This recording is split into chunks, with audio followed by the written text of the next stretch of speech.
We are Tailgate Talk. Welcome into the show. I'm Matt Thomas. With me, we got Trent Williams, Kyle Schumann.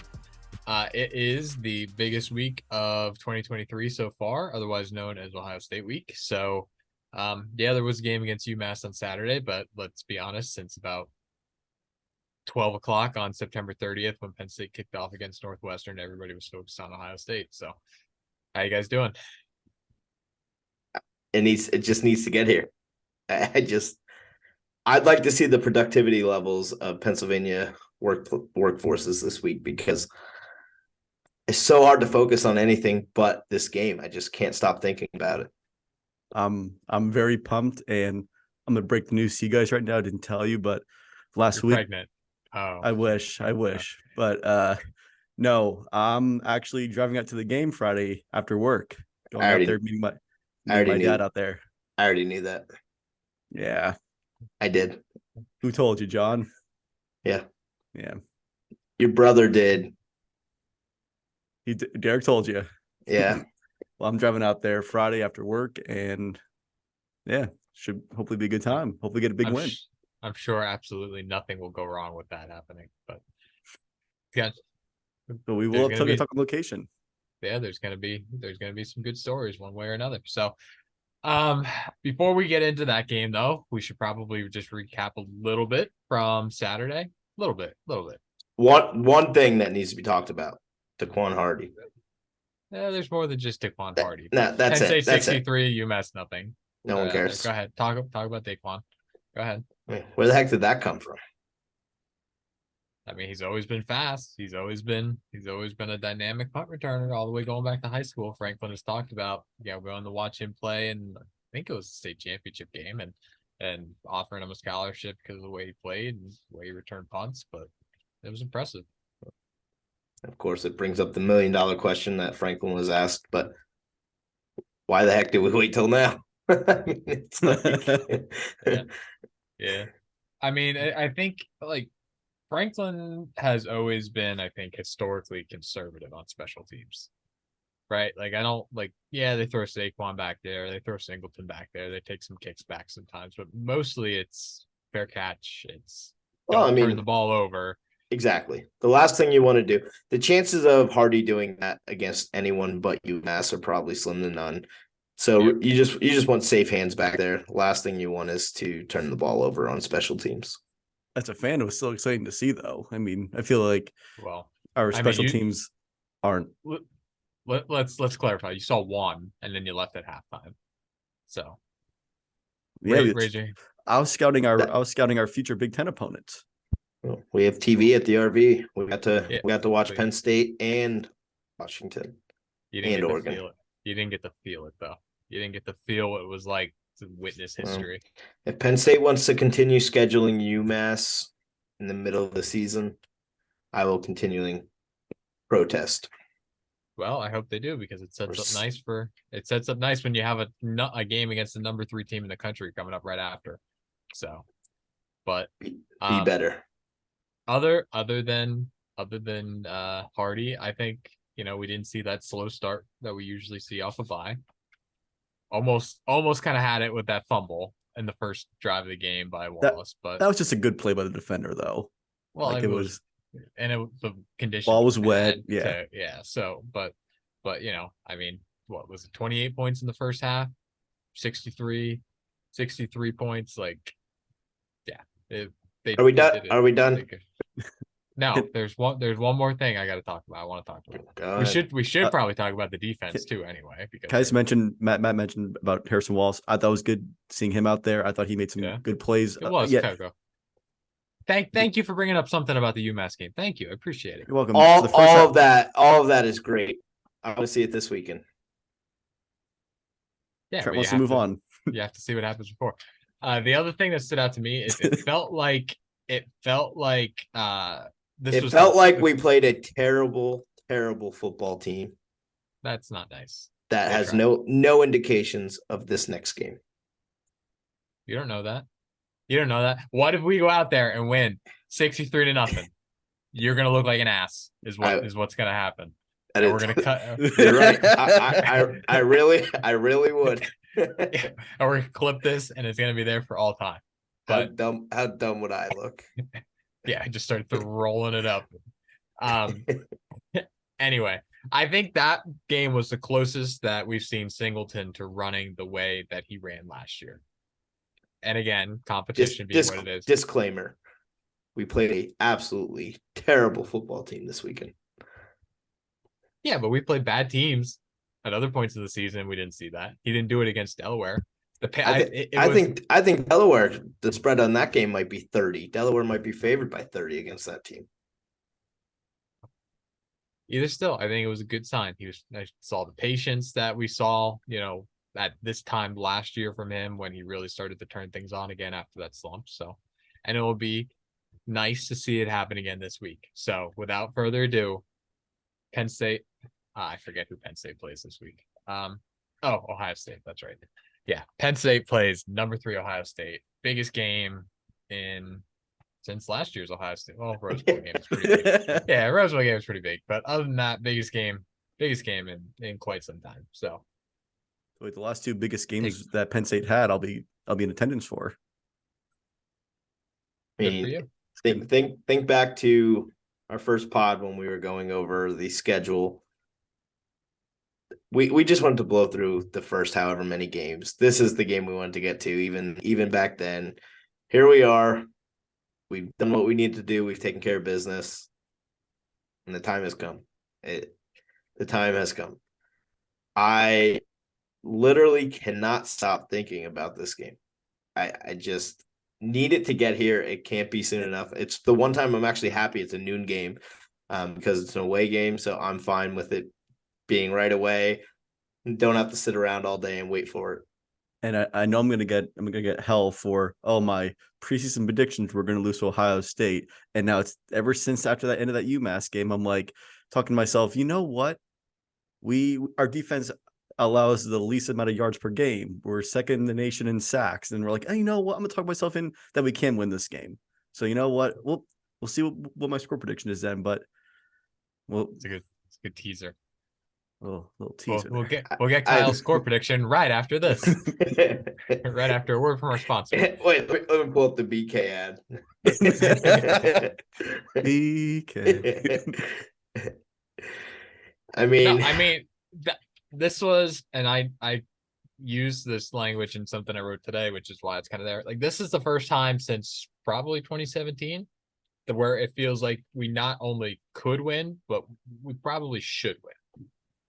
Like, there's an argument. I think there's an argument. Should is tough. Should is tough, but I think there's an argument to be made that. So I found something interesting that I just went back and looked up right before we got on here because I was thinking about the spread. So the spread, I don't know, I've seen it between 4.5, 5.5 for this game. I saw it right before this. I saw on Barstool it was 4. Yeah, it's moved down. I feel like it opened at 5.5. It's moving towards Penn State. And it just got me thinking, like, what was the spread like for this game in years past? So I went all the way back to 2016, the infamous 2016 game. And Ohio State was favored by 19.5 in that, which, pretty significant for it being a home game. Obviously, we know how that would hold out. 2017 at the Shoe, we thought we could beat that Ohio State team that year. Very good Ohio State team. That spread was 6.5, so pretty similar. And then in 2018, this one surprised me a little bit. It was only around 3.5. Now, big difference there is that's a home game. So, depending on who you talk to, depends on how many points they say a home game's worth in a spread. But so that's the big disclaimer there. But then after that, it got ugly for a little while. When 2019 was back to 19.5, 2020, forget about it, but it was 20. 21 was 17.5. Last year was 15.5. This year we're below 5. Yeah, and with home field, you're basically saying it's a pick-em. It's basically a pick-em. Yeah, I think it says equally as much about where Ohio State is right now as to where Penn State's at right now. But it certainly speaks to where Penn State has come. I was saying, Matt, that definitely baked in that number. Those an article you touched base on one that you wrote about Ohio State's injuries. we don't know who's going to be playing for them, I think, and the bettors don't know who's going to play. Everyone's questionable. Yeah, well, there's an aside on that, but yeah. So you've got Emeka Mbuka was hurt, didn't play last week, didn't travel last week. Henderson was out, questionable, didn't play.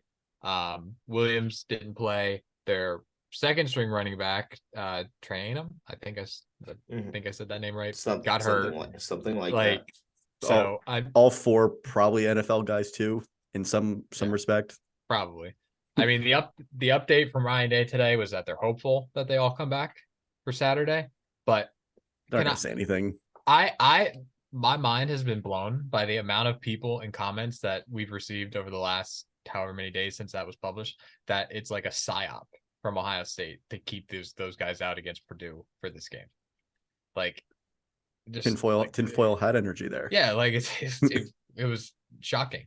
And then on top of another piece after the game where Ryan Day basically said, like, we're not where we want to be right now. We know we have a big game. We need to work this week. And apparently that was also just designed to like get inside the head of James Franklin. But interesting. Like what this matchup does to Penn State fans is honestly pretty funny. Like it's our Achilles heel. We just cannot. We can't get over this hump. We play them close every year. We do get over the hump each game, and then at some point we blow it. Yeah, do we have that? I mean, every year we feel like we could beat this team, and we can't. I mean, the injuries are definitely a big part of this game. It's a big storyline.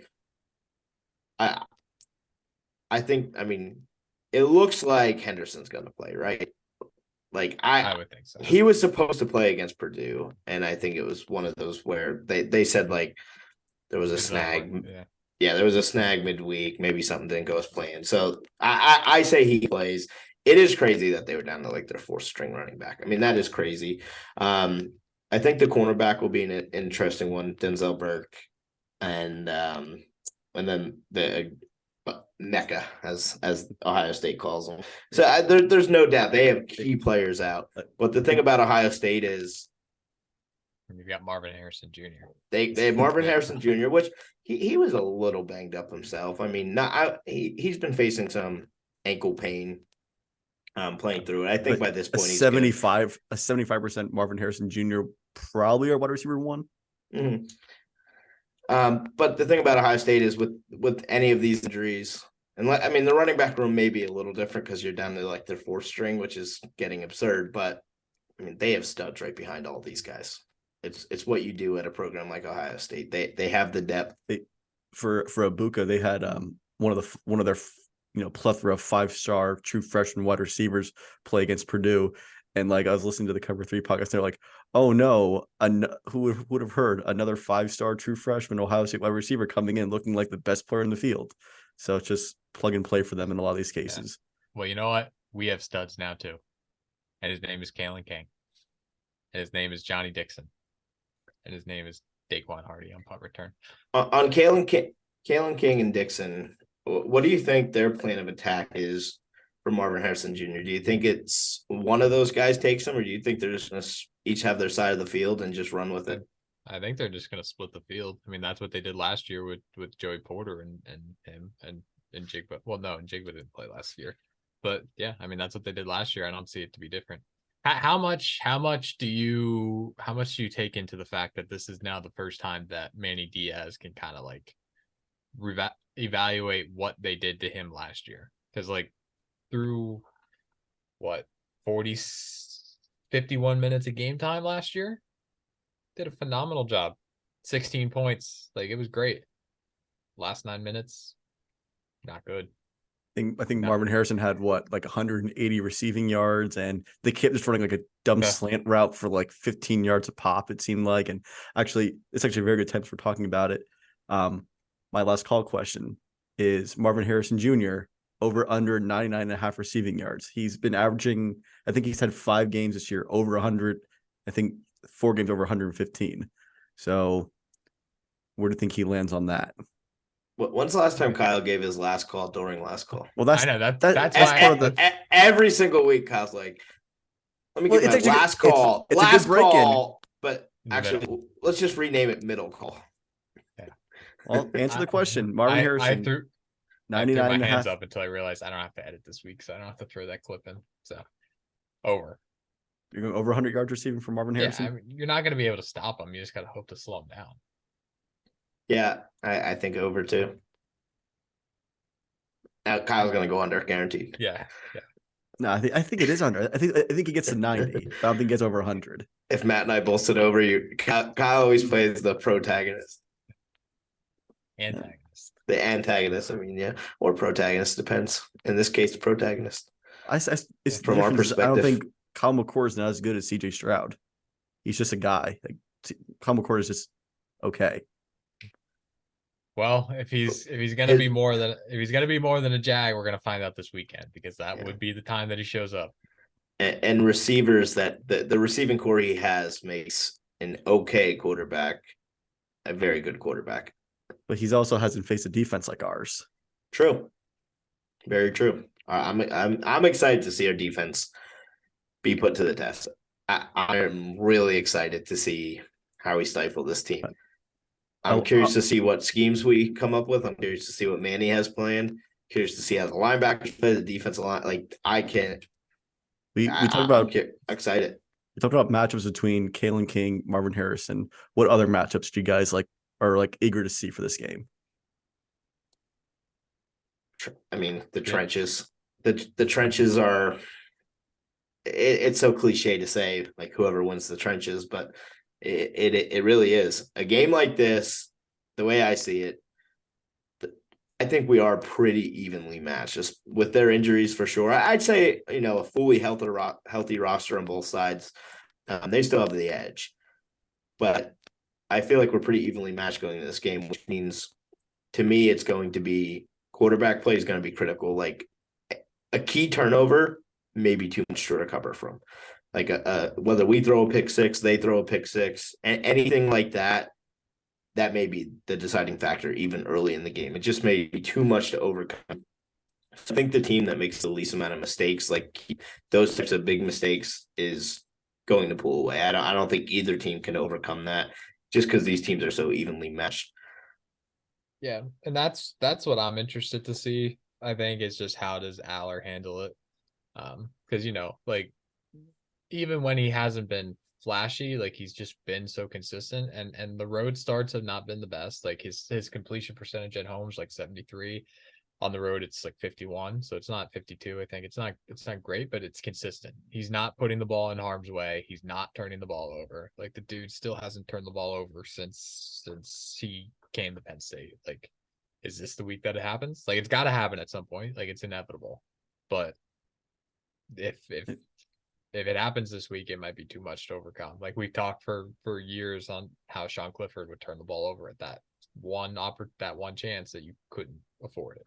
Mm-hmm. So I think a big one's going to be Olu versus that JT Tuamulau guy.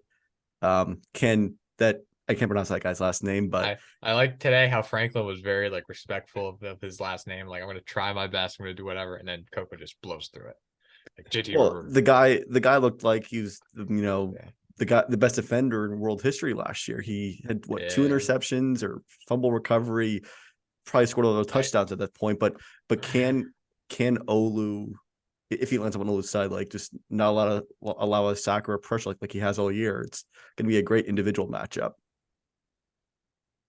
I would not put him on Olu's side, like personally, because the right side is definitely the weaker side of the offensive line. So yeah, especially because Aller is not as mobile as Clifford was. So that's going to be interesting. We'll see. I feel like to win this game, we need a breakout game from one of our backs. We need that. We have yet to have it. Matt said, how Singleton looked a little bit more like himself last week. Still not this insane game where, you would expect a player like Singleton to dominate in a game like that. I think we need this to be the week. One of those two has a breakout game. It could be either back, but I think we need some explosive run plays in order to have a shot in this game. We need to keep their defense balanced, playing the run, playing the pass, not knowing what's coming. And if we struggle to run the ball, I just think that we're going to struggle to move the ball because Ohio State's talented enough to cover our receivers. Yeah, I think kind of off that, like we do need an explosive touchdown. Like I know you can say the explosive plays are what, like 12 yards for run, 15. Just throw it deep. Yeah, just throw it deep. But like I do think we need to see like that 50-yard touchdown, that 60-yard touchdown. Like you need something like that to turn the momentum to flip the game. Doesn't even have to be on offense. Like a turnover, pick six, punt return, like something to steal a possession and get a quick score. Like I think that's going to be critical. I think one thing that's going to be critical for our defense is can maybe Diaz send creative blitz packages while still playing man on the outside, again, covering Marvin Harrison Jr., all these other great skill guys, and force Kyle McCord to just be a guy. I mean, we're second in the nation in sacks. Like, can we get home and still play man on the outside against arguably the best set of skill players in the nation? So I'm excited, guys. I don't know. I'm getting chills right now. Yeah. We'll see how I get when game gets here. So right now I'm okay.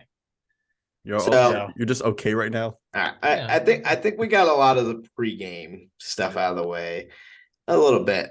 I sort of want to see where do we stand here, because I want to build off some discussion on what we think is going to happen this weekend.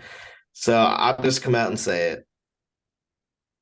I still don't think we come out of here with the win this weekend.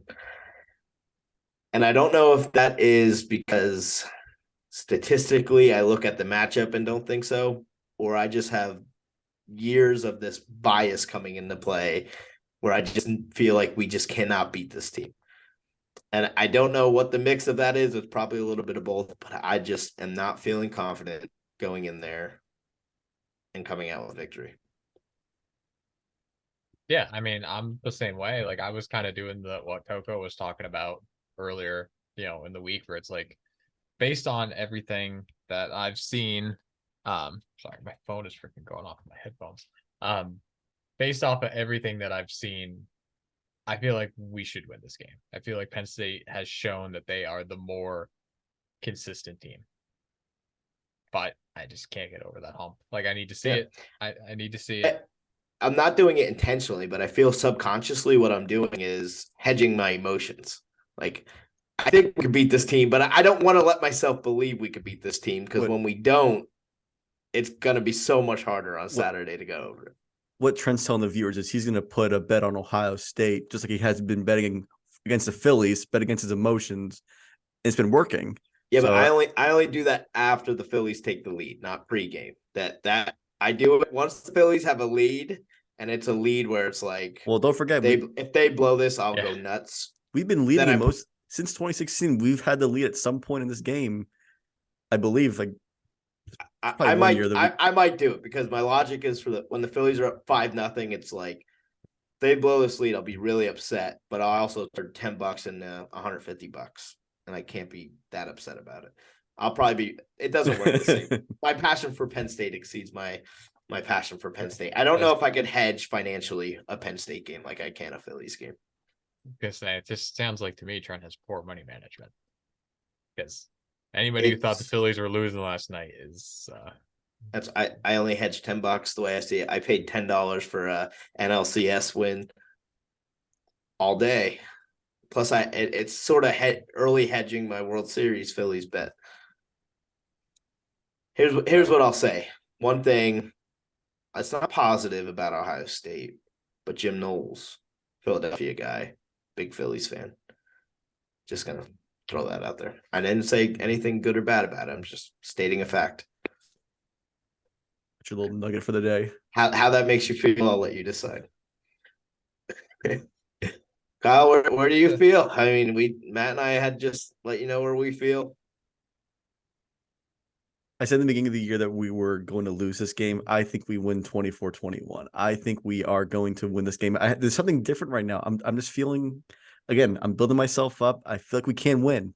It is different. It is different. In years past, this is the game where I felt the same way in 2017 about this game. I felt this way last year. Wrong then too. Last year, I 100% thought we could beat this team preseason. If we can go back in 2017, we were up 2 possessions with like 6 minutes left in the fourth quarter. To And we me blew that. the biggest factor when I go position by position and look at like what we need to do to win this game, I do look at it like we 100% can win this game. And I think the biggest deciding factor for me, at least, is our, those slow starts we've had on the road compiled with this being at Ohio State, a big game in a big environment. I think that's just the big, if this game was at home at Beaver Stadium, my tone's probably very different. I probably am pretty confident that I'm with Matt. We probably should win. Where because it's on the road, I just can't bring myself to say that we're going to win this game. This team hasn't proven to me they can get out of a slow start quick enough on the road. I'm just going into women saying that the past few weeks, like ever since Northwestern, it's been Ohio State prep. I'm just gonna go be like, that's why we had a slow start against that team. And ever since the bye week, we probably had minimal UMass prep. Like Franklin and all coaches be like, oh yeah, UMass. Let's call a spade a spade. It's probably like 10% UMass, 90% Ohio State. Yeah. And I know so many Penn State fans went into the season, pretty much all of us said we need to win one of the big two, right? And 90% of Penn State fans are looking at this saying, well, this is the one that we need to win of the two. I agree. I don't think that's fair. I don't think it's fair. I think we have a really good shot to beat Michigan this year. And so just losing this game to me is not like the season's over. We're never going to beat Ohio State. We're never going to beat Michigan.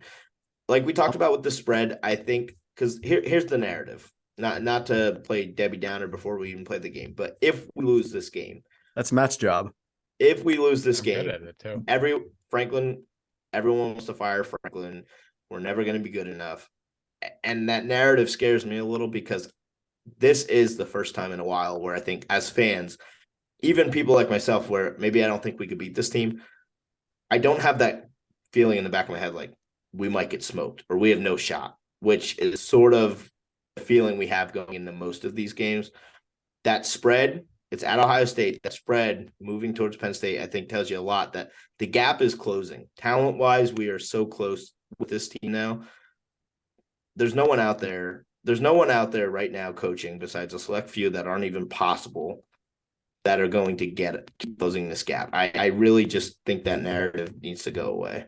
My only counter to what Trent said is that we are built to beat Ohio State, and like how Penn State fans are like more confident that, because that Michigan game's at home, we can beat Michigan. I think Michigan's a better team than last year's Michigan team, and we saw what happened at Michigan last year. That's my only argument against that, Trent. But again, the game is at home, and everything is different at Beaver Stadium. But this team is built to beat Ohio State with our skill guys versus their skill guys. It is, but you know what? Everyone says like that's the big argument, right? This team's built to beat Ohio State. All right, Michigan got the best of Ohio State for 2 years. Fair. Ohio State dominated that series forever.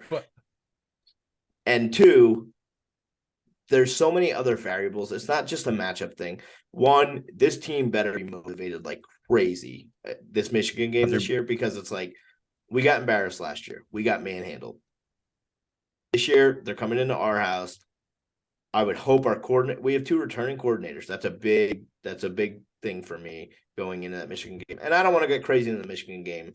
But I'm just saying, I don't think like if we lose this game, we're guaranteed to have 2 losses.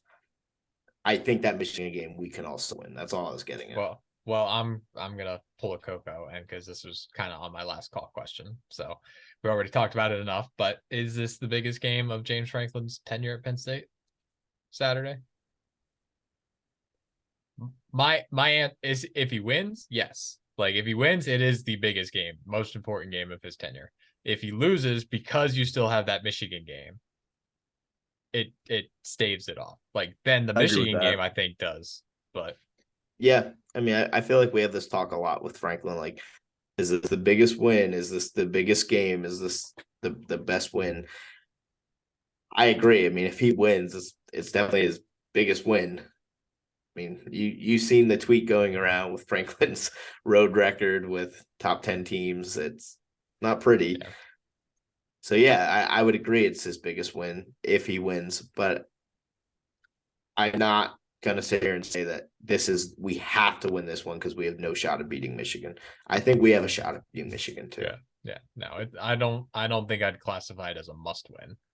Like I think it's a must win in a psychological perspective to get over that mental barrier of, because you know what's going to happen. Like, let's just say we lose to Ohio State, we go run the table, we beat Michigan, we win the Big Ten, we go to the playoff.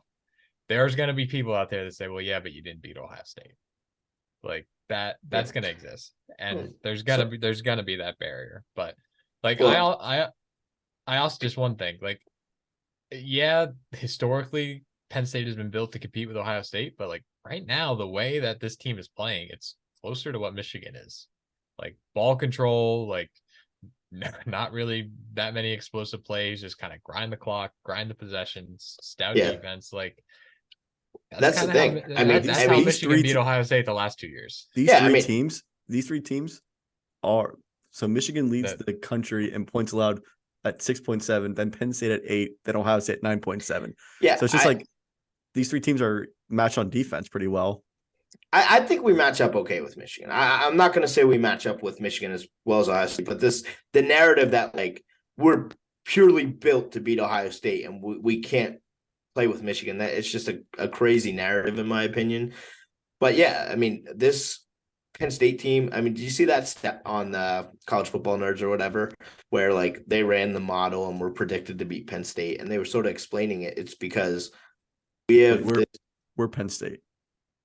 Well, we're predicted to we are Penn State. We're predicted to beat Ohio State in their model, but it's largely because our offense, we're putting up great numbers from a point perspective, right? We have the long streak of 30 points per game, but we're doing it without explosive plays. We're doing it by just being hardcore, get a few yards, make our way down the field type team.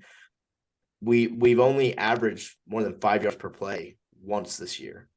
Every other game we've been under 5 yards per play, and we're still putting up over 30 points. So they were saying how like the model just loves that, and that's what I think what Matt said, sort of similar to like a Michigan vibe.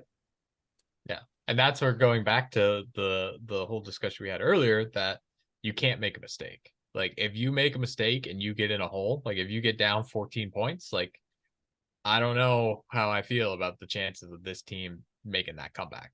Like now we haven't seen it, so you know it might be possible, but like you've got to be able to just agree. This is not that 2017 Penn State team going in the horseshoe where if we get down 14, that I think we could have came back, even though we went up 7 in that game pretty quick. Don't want to talk about that.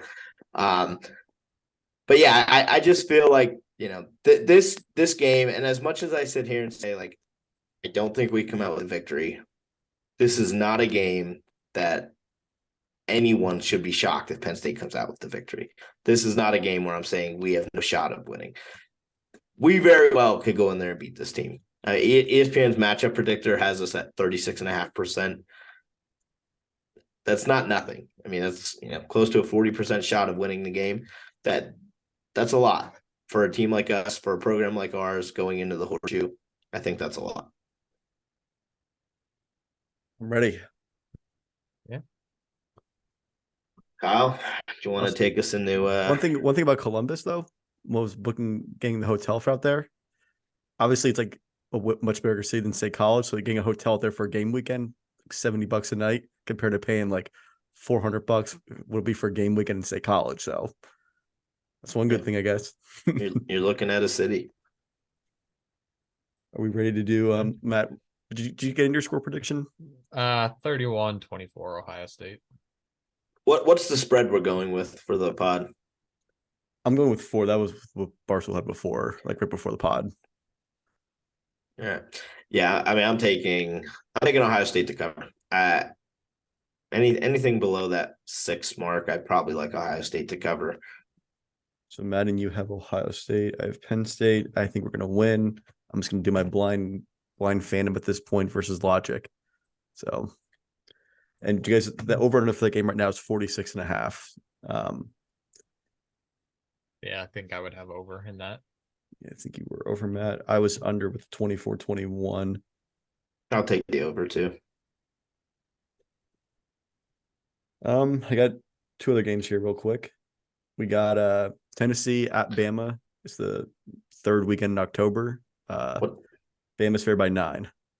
That's a 3:30 game, which means I'll either be watching it joyously or not watching it.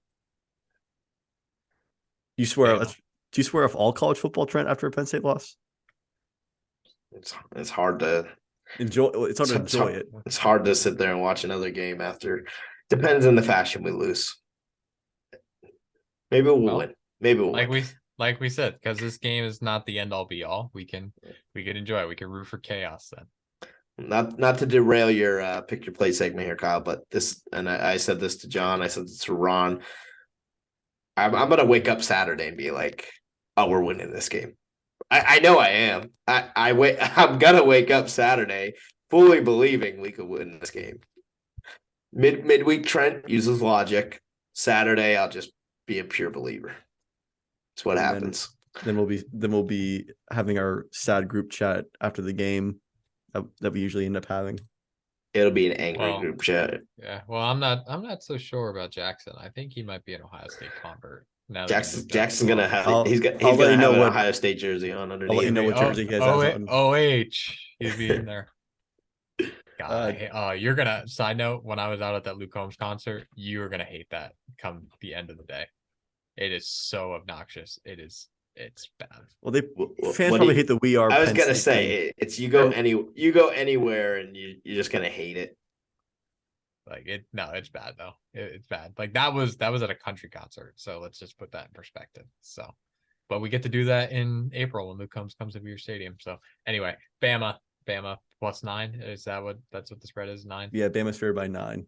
Bama. Against Tennessee. It's also at Alabama. Trent. I'll take Tennessee. Tennessee for Trent. This Bama team just keeps stumbling. Eventually they're gonna trip.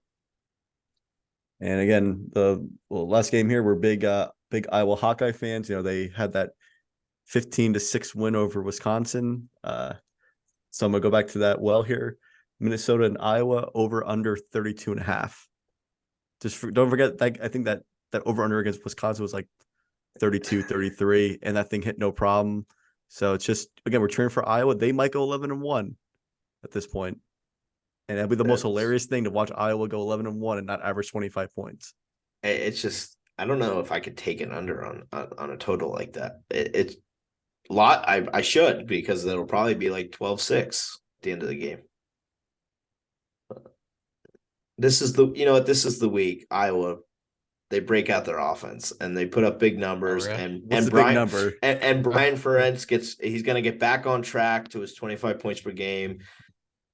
They're gonna really with their quarterback out, and now they're starting tight end out for the year, and Trent's going over.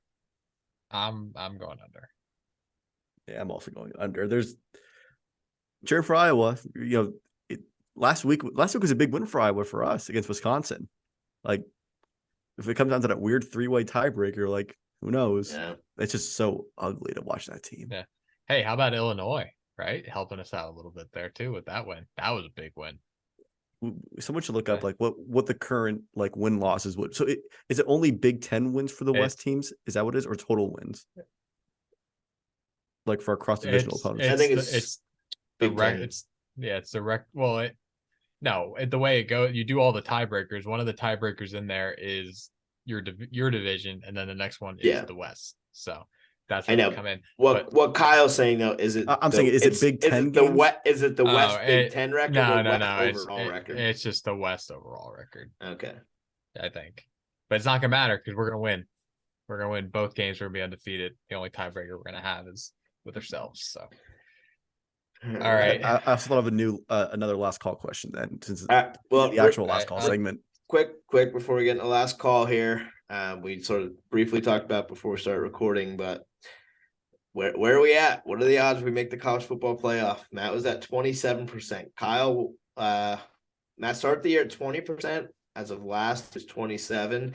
Kyle started the year at 10. As of last, he was 20. I started 25. I'm still at 25. I'm gonna before going into this game. Now, Kyle, you're assuming Penn State wins. So your odds should. Well, this is actually no. This should be before the Ohio State game, technically. I'm just saying. You're Well, in your mind. I'm not gonna say my percent. In your mind, you think Penn State wins, so your percentage should be indicative of that. All right, 23%. We beat Ohio State. Hey, No, if we beat Ohio State, that percent will go up to 24. Yeah. It'll be above 25 for sure.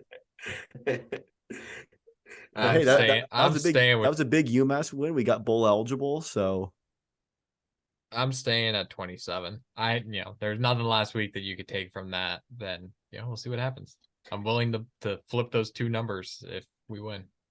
Yeah, I'm sticking with 25 too. I feel like my personal feelings going into this game are sort of where they were to start the season. I don't think much has changed. Beginning of the season, I thought we probably won't win this game, but we certainly have a chance to. And I haven't seen anything that really derailed me from that. So I'm gonna stick with 25. Even if we do lose this game, as long as we don't lose in an embarrassing manner, if we go in there and lose by 3, like, it's like the same thing with like Washington, Oregon. Like, yeah, Oregon lost on a last second field goal, or they missed a field goal. It's like just make sure it's competitive, make sure it's a good game, back and forth, whatever. To make sure both teams have fun. I trust in God. Yeah. I love my country and will respect its laws. Play fair, strive to win or lose, Matt. I'll always do my best. Always do my best for sure. Play ball. That's all we can ask. All right, last call. Well, I guess I'm the only one with a question. Well, I have a backup question. I have a new question now. Good. Well, Matt, Trent, you didn't ask one yet. All right.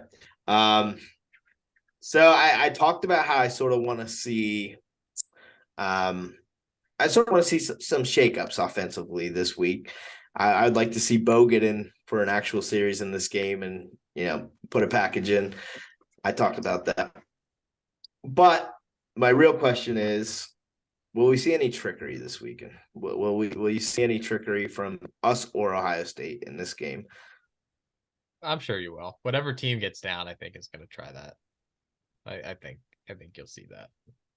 Yeah, if we have a call to like in a position like if Franklin like before the season says, hey, in this situation, let's run like this weird play or whatever. Like, sure, open the hat, open the bag. Who cares? Do everything. Win this game. And then I don't think you're going to see any trick plays. But on that, back to my opening statement there, do we see Bo in the game at all for any plays that aren't related to injury or helmet or forced play? I don't think you do. I think at this point the price that you pay for taking Aller off the field is too high. So you mean when we're up by like 40 and he's in for garbage time? That would count. I think we may get him in for like a random play because I'd love to see it. Open the bag. Why not? I'd love to see it. I'd love to see him come in and try. Do I think it's going to happen? No. Would I like to see it? Yes. I just feel like every time we bring him in, and I get it, it's in a blowout situation, but the defense always takes a series to adapt because he just comes in with these legs, and Drew just stands there in the pocket as long as possible. I think they should just line him up next to Drew opening series. Just do it. We've seen it before. Speaking of start of the game, my question is, if Nick Singleton takes the opening kickback for a touchdown, you turning your TV off? Oh, because of 2017. Well, yeah. In 2017, we were still in college, and I tackled my living room closet door off its hinge. So I would need to find a closet in Ohio Stadium somewhere or a door just to take off its hinges. Just reenact the same thing, but yeah. I went out in the balcony at Briarwood and yelled very loudly, and there was other people outside also yelling, which was for Briarwood. That was big because it never got too loud at Briarwood. Yeah, it was all downhill from there. So. My question is just a general question. If you were the college football commissioner, you can do anything you want, change a rule, change a conference. What's one thing you would change for the season? Overtime rules. Just get rid of this 2-point conversion nonsense. Just go to normal college football overtime. Who cares if it goes to 12 overtimes? It still drives me nuts. It's so exciting. Why? And at that point, everyone's invested. No one's like, oh, they're going to 4 overtimes. I'm turning it off. It's like, no, it's so exciting. Just leave the normal overtime. It's so dumb. So that go back to normal college football overtime rules. Cap commercials. Cap commercials. I'm surprised neither one you said would have do like for the Big Ten conference, just make our conference just the top 2 teams for this year for the conference championship. That was the first thing that came to my head was I don't want to see Iowa. Kyle, that's not going to benefit us though. Like, wouldn't you rather us play because we're going to the Big Ten championship? So wouldn't you rather play Iowa? Oh, I was saying for the flip side, if we do have a tiebreaker loss, can we? You're sending mixed signals at this point. I said that would benefit us. He's confused. I would also change the overtime rules and change targeting to a flagrant 1, flagrant 2. So much for if you get to change one thing. Well, I'm changing everything. I'm the commissioner. The first thing he changes is the amount of things that he could change. Exactly. It's like when he finds the genie. Genie the bottle. I want 3 more wishes. That's funny. All right, let's remember how happy. Did you get your second last call question? Yeah, Nick Singleton. Oh, okay, that's right.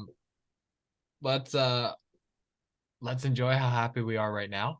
Kyle, are you gonna throw any propositions out there for us of like, if Penn State wins, I'll do this stupid thing? Well, no, the bet from last Kyle, give us that's good cocoa. That's only for home games. I know, but come on, Kyle, give us a good cocoa thing to look for. I gotta stand on my morals here. No, the proposition from last year still stands. If Penn State wins, Kyle has to go jump in the duck pond. No, that's for the Michigan game. That's when we're home. Okay, that's so fair. You're not going to give us any fun bets for this weekend, Kyle? Well, no, it just transfers. He's got to go jump in. He's got to go jump in the river that's out there. I'm trying to figure out what the name is. I forget what it is. At this point, I'm getting some terrible flash. Whatever that river's. What's the river? Let's take a guess. What's the river, Trent? It's the James River. James River. It's the Schuylkill. It's Schuylkill River. It's the Olatangi River. That's the one that borders the stadium. That was going to be my second guess. Oh, I was run tip my tongue. That you gotta go jump in that thing if we win. It's gotta be recorded. It's gonna be a long drive home if we lose. Have fun with that. But, have fun with that. If we win, you could always hold it over our heads. But you're not the kind of guy to do that stuff. No. That I will say, if we do lose, that is gonna make me feel a lot better. I'll be all right. Turn the TV off, and whatever. Props to Kyle and I for getting through an Ohio State pod without mentioning 2016. We are Tailgate Talk, and we will see you next week, win or lose. So, all right. Until then, follow us on social media.